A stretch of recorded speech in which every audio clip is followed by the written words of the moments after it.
Ladies and gentlemen, apologies for not posting any videos for such a long time. It's not that I haven't tried, because I really have, but it's been busy here in the studio and my attempts have really failed the last few days. So what I wanted to do, I wanted to do a video where I start looking at and comparing the workflow of using a modular synthesizer and the workflow in Ableton, and how you can use the modular workflow in the Ableton environment and vice versa, which is something that I've experimented in the last couple of years or so, and I think has resulted in interesting things. And the very first video I was trying to do was just a very basic explanation of how a modular synthesizer works. Sort of the video that I wish I would have seen those years ago when I got started with modular synthesis, where the whole setup of all these patch cables and stuff just came across as really overwhelming, not realizing that there is only a handful of basic things that you need to understand to get started, and then you can build on those. So I'm still hoping to make that video. I was trying to film it with my phone, and well, I'm not going to go into all the details and the problems that happen, but I've ordered a decent camera now and it should arrive sometime next week, I hope. And after that, there will probably be some new fresh content coming your way. So in the meantime, to create some other interesting content for you, I thought it would be a good idea just to share a bunch of free VST plugins from third party that I have stumbled upon over the years, that I think are really interesting and useful when you are making IDM and glitch and sound design and those sort of things.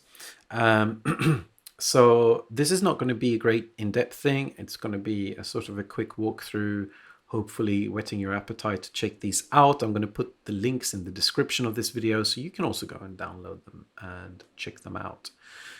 So let's get started. I've made a little beat using the 606 kit that comes with Ableton, and it sounds a bit like this.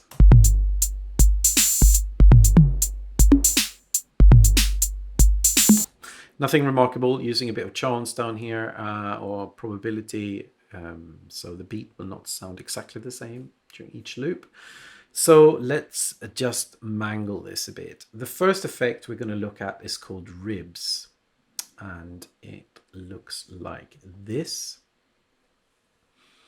This is not going to be an in-depth tutorial of any of these plugins, but especially not this one, because I actually don't understand how this works. I really made an attempt to get my head around it and sort of consciously using it to get particular results, but too quickly it just slips out of control and it goes absolutely crazy. So I think it's an interesting sound design tool using for textures and crazy things like that, but can be quite tricky if you want to do something a bit more conventional musically. It's sort of a tape machine, and I'm just going to press a few things and you will see what happens. If you're after crazy stuff, this might be the thing you're looking for. Okay, so we press play. There's no sound because on this tape machine, we need to record something onto the tape. So if we click on effects here, okay, so we've got a loop recorded into the memory here now. Now we can start playing around with this loop. So the play rate, for example, is the speed of the tape. You can play the tape backwards. Okay, double click to get it back to normal, and now I'm just going to click on some different things here. Let's see, I'm not quite sure what we do here. Is that some sort of saturation thing happening here? Here is some sort of beat thing. I am not, it's sort of, you can change some sort of clock divisions or something maybe.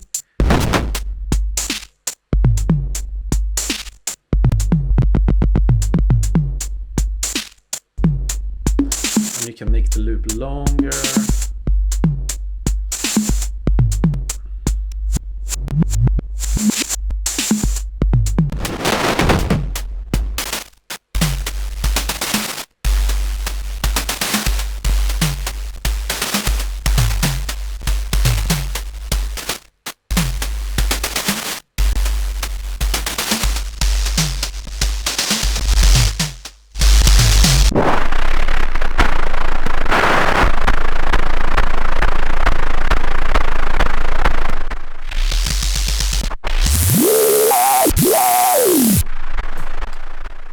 Okay, I have no idea what's going on. So it's the sort of thing you can just hit record on an audio channel and then you can just go crazy with this. And obviously you can use Max for Live devices and LFOs and things like that to modulate these things.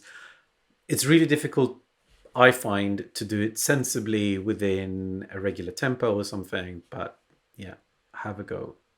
It is the ribs from what are they called again? I can't remember now. They are called Eugene Yakshin. I don't know if I pronounced that correctly. Anyway, that's that one out of the way. Let's keep going. Let's look at the FKFX, which is a sort of a rhythmical resonator. So this one has got some cool things that I like. I mean, a lot of these plugins, if I use them in production, I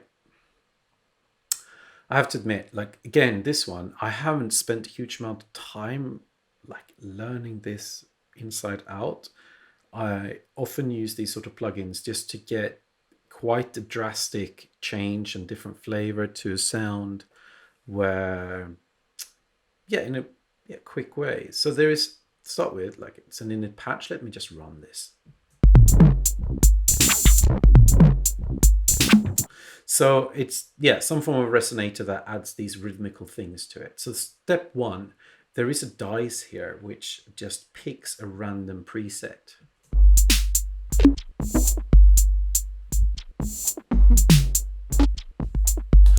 I think this one creates quite interesting sounds, and especially if you're doing sort of IDM and glitch stuff. The other randomness that you can do, like these ones, which is sort of showing the automation, I suppose, of these different parameters. You can click on that and you get into this section here where you can obviously go in and change these by hand, but you also got dice here and you can just press some of them. Let's see how that sounds.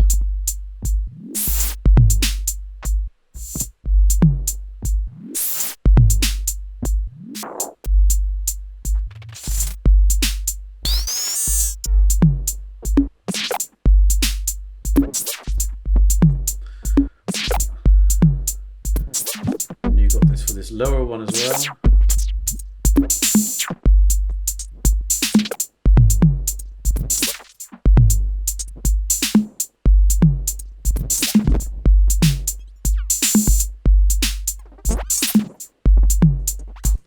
Okay, so this is the FKFX Influx. I'm not going to go into more detail, but interesting for sound design, especially if you want to make rhythmical stuff. And if you just have some dead boring drum samples or like anything really, you can just, I think you just use a pad and you turn that into something rhythmical if you run it through this. So that's another one, and let's keep going. We just, we can investigate a bit more. What's the other one that I was thinking of? It is the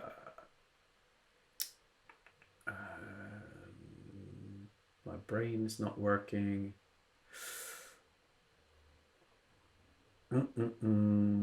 Is it Sonic Academy? No, it's not Sonic Academy. Where's XFRX? No. That's it. WA Productions, and I think it's Imprint. No, that is not it either. Gosh, what's this thing called? Tokyo Dawn. No. Is it Tal? No, it's not those guys. No.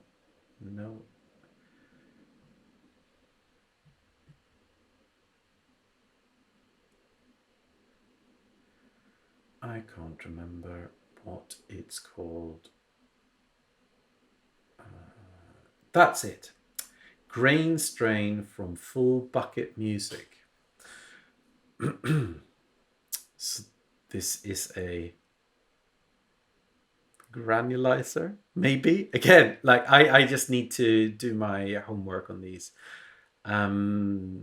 Actually, this is also one of the ones that it doesn't have a million parameters, which is quite nice if you want to automate stuff. So if you want to use LFOs and you just want to go crazy and automate all these at different tempos and stuff. So I'm just gonna use some parameters.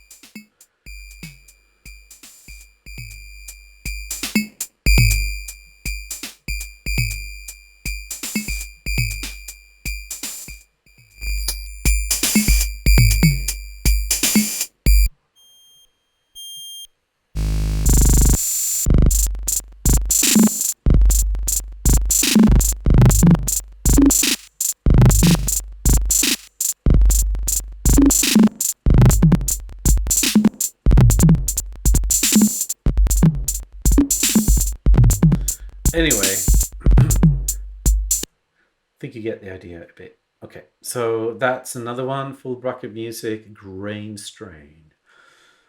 Then I think it's worth looking at glitch machines, which are these effects that are sort of made for IDM, I suppose. All of their effects are certainly not free. I've bought some of their effects too, but they have a couple that I think is definitely worth a mention. So one is Hysteresis. I don't know. I think that's how you pronounce it. I'll try anyway. I just want to say a couple of things about glitch machines. So when I first discovered these, I can't remember when. Actually, let's not start with that one. I think the other one is a better example because it just looks a bit more cryptic. Everything is just all these abbreviations and there are lots of sliders and knobs. Don't know what's going on. And these ones were actually some effects where I spent some time looking at YouTube tutorials showing you how these work.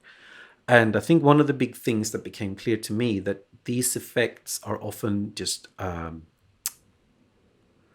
some effects that you probably already have in Ableton, whatever, or like similar things like delays and bit crushes and things just bundled together into a little effects rack where they play together, like a couple of delays that play off one another and some distortion or saturation or whatever it may be, that create these effects. And it made me actually starting building my own, which we might be covering in another video if you want to. Like I don't think I would be able to build exactly this effect, but something in the spirit of, which is also making the process a lot quicker to start making sounds that are really unique to you. But let's just play this one. It's been such a long time since I did the tutorial, so I can't remember what everything is. Sort of a delay type thing. Again, one thing that is extra cool with these is like, okay, so it's got the, I think it's a little question mark. It's difficult to see, but every time I press it, it just randomizes all the parameters. And the cool thing is that if you open that up, it is actually a mappable, the random is a mappable parameter. I wish more effects had this.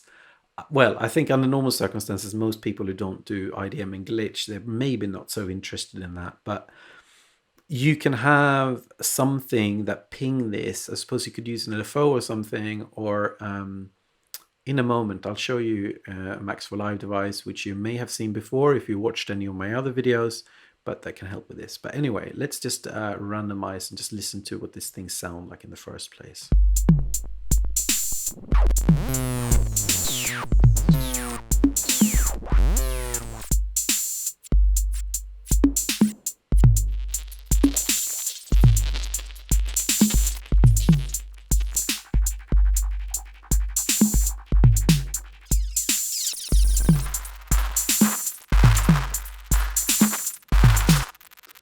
Okay, so you get the idea.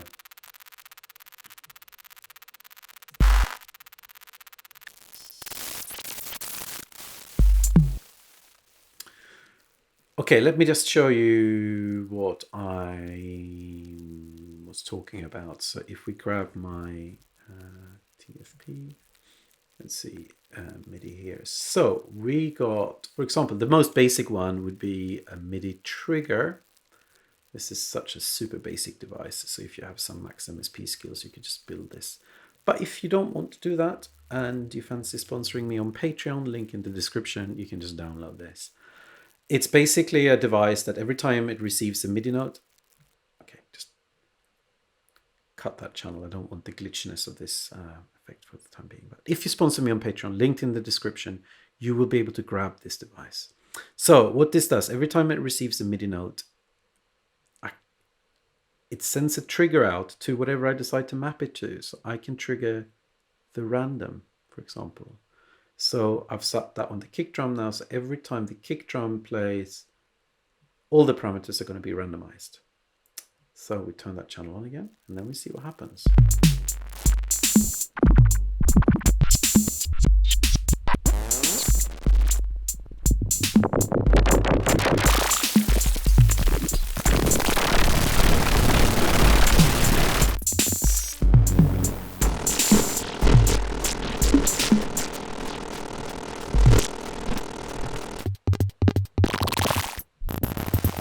Does this have a panic button? I don't know, like some of their devices do, and you can just press it and everything goes quiet, which is good. Another one, which is, so this is the trigger, and we got random on off Mark II, which is also a device that you can grab from me. Very similar thing, but this one has built-in probabilities. So, I mean, it would probably do, this is more like it turns something on and off. Either it's the button is pressed or it's not pressed. And you can map this again, and it receives a MIDI signal, and then it either remains on or turns something off. So it's good for turning devices on and off, and you can set the probability down here in the corner. Also a little useful thing. Interesting device. Okay, so let's look at the next, one more thing from Glitch Machines, and that is the Hysteresis. And again, some sort of delay thing. That has the panic button that just resets the effect. But if we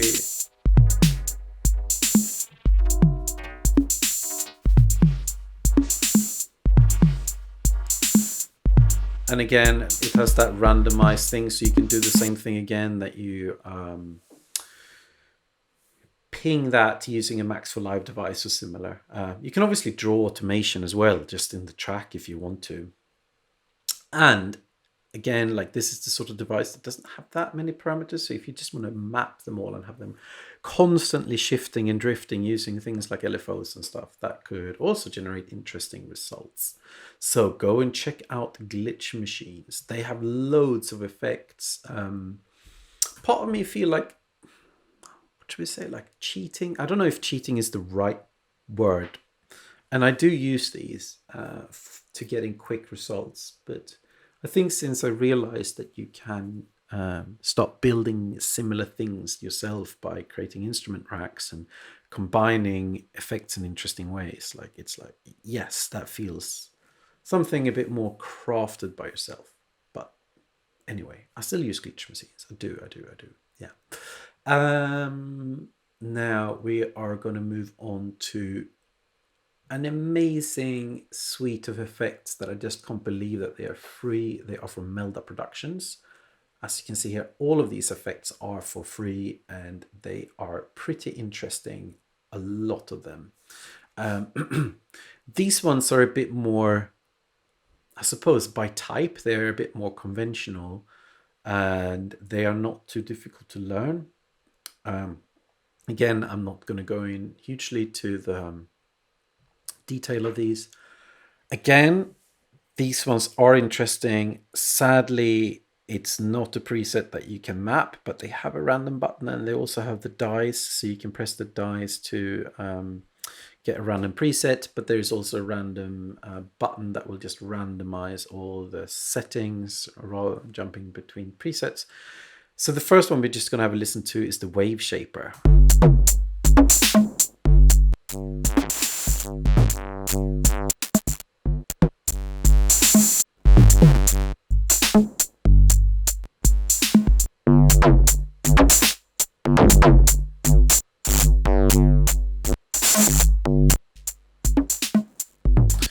Okay, you can hear it. You get interesting saturation, like effects and that sort of thing.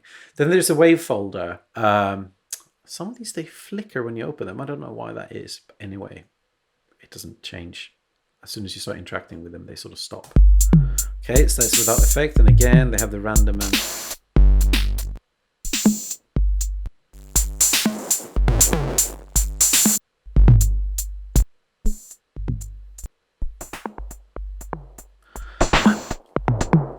I think you get really interesting sounds out of these. I mean, arguably, I think this suite is more interesting than the more complicated effects that we've looked at earlier. And if you take something like this, and you can create like, okay, I'm just going to go off on a tangent for a bit. So we're just going to do this little trick. I've probably shown it you in other videos. Like, let's take this as a quick cheat thing. You take the multiband dynamics, which is a compressor, which allows you to compress the bass, the mid-range, and the treble independently. Now, I'm not going to use this for compression. I'm going to hit Command G, or I suppose Control G on a PC to group that. So we click this button so we can see the different effect chains that runs in parallel. I'm just going to solo that, show what this does. So in here, the low here is obviously bass, mid-range, and the treble. But if we solo that now, and I've soloed this chain, so now we're only going to get the bass. And then we do the same with the middle. I'm just going to see what. So that's the mid-range, and then we have the high frequencies here, and we solo that as well. So we have basically just split the different frequency spectrums, and as these, the wave folder is creating a lot of interesting overtones that we can just put some effects on. Let's say we put a reverb on the mids, and then we can put the delay on the top, and then we keep the bass in mono or something like that. Anyway, we'll just do something quickly. Okay.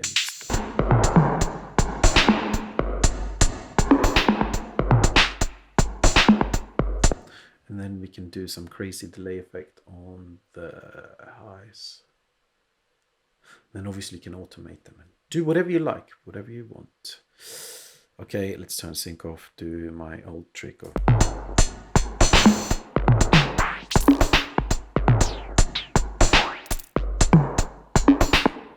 And then we can press that a few times.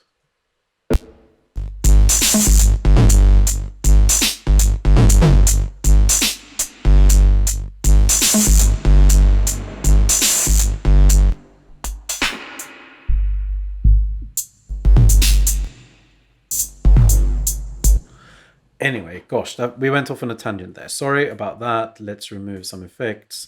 Let's remove the wave folder and then go back into the effects plugins and have a look at. There is not going to go into all of these, obviously. I'm just going to show some that are really interesting. So like the ring modulator is another interesting thing that we got.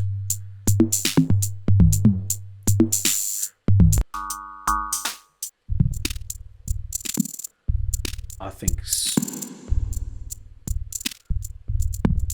it's nice to send these off to the side chains again.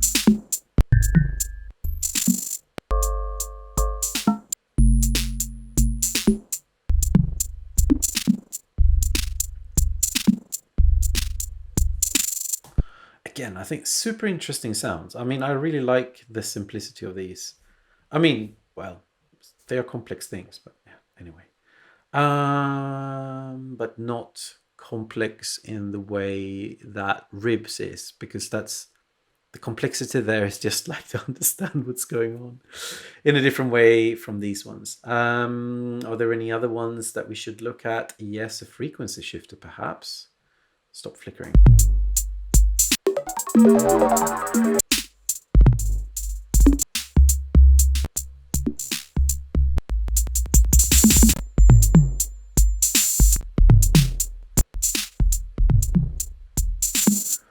Super nice, super nice, super nice. I think maybe my biggest favorite here is the comb filter, which is just turning everything into... Oh, what's this? Go away.